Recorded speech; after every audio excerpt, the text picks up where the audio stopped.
All right, I really like this story. You think of smart people in libraries reading books, but no, it turns out they're having sex and doing drugs. I knew it. All right, so a bunch of studies have come out lately sort of proving this concept that it's people that are having sex, doing drugs, and doing some other naughty stuff that are actually the smart ones. We've got some info for you.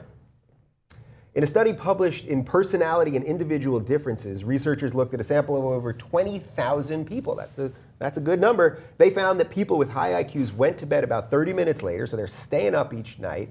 That's later than people of normal intelligence. The higher the IQ, the later they tend to stay up. A study in 2010 found that people who have high IQs are much more likely to experiment with psychoactive drugs than people with low IQs. A study in 2011 found that people who scored high in IQ tests as children were much more likely to experiment with drugs in adulthood. Another study in 2012 found that intelligent children were more likely to use weed, amphetamines, and mushrooms later in life. And we got one more for you. Researchers in the UK found that students studying at universities such as Oxford and Cambridge spent more money on sex toys than at other universities.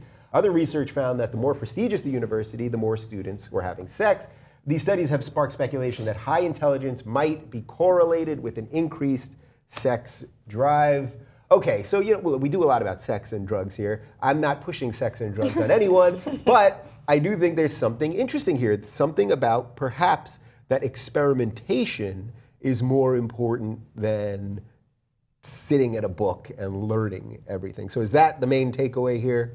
That living and trying things out is more important than knowing everything? That could be a takeaway. But again, 20,000 people, yes, it's a large number, but it's also like a city block in Manhattan. It's not like a huge amount of the population. But I mean, I'm a night owl, so I have a high IQ. Yeah. And there you go. I mean, when you're up late at night, yeah, that's when the brain also starts to go, or you're on the Facebook. And I mean, hey, it's nighttime, you're horny. Yeah. So there's the sex coming in, or like, your brain's constantly going, if you're so intelligent, that you need to maybe simmer down with some drugs. Yeah. Now, Jaclyn, I know you're pretty bright. That's why we bring you around here. But you don't do drugs, right?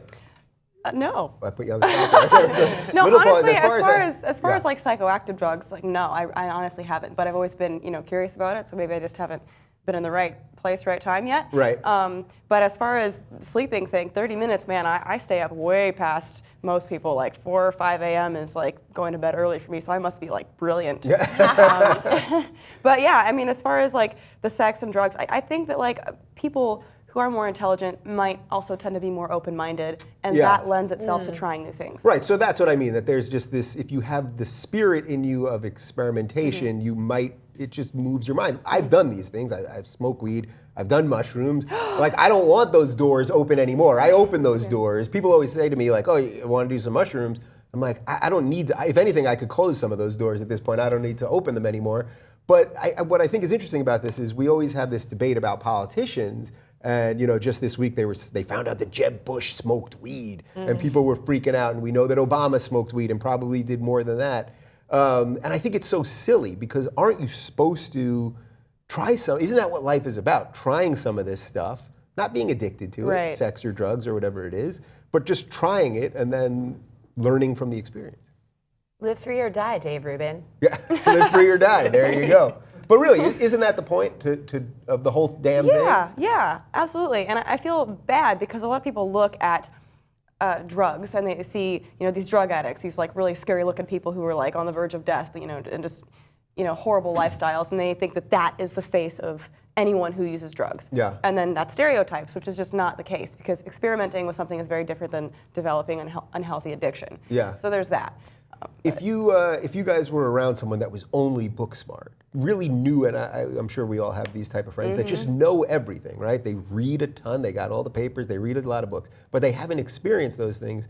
Doesn't that show why their brain kind of can't get to some other level? I disagree with that because I was going to say also there's nothing wrong with just sitting down and reading a great book and using your imagination and going into the story. And I sound like a 5th grade teacher, but I don't necessarily think you need to do drugs or get high to be able to experience life. If you want to do it, whatever, fine, that's your choice. But if you don't, I just don't. I guess I agree with that, but I guess to me it's more about the choice that you're putting on yourself to not experience something, I suppose, says something about your intelligence, maybe. I don't know. I'm not totally sold on Maybe it. maybe the books they're reading are about the harm that drugs do to your brain.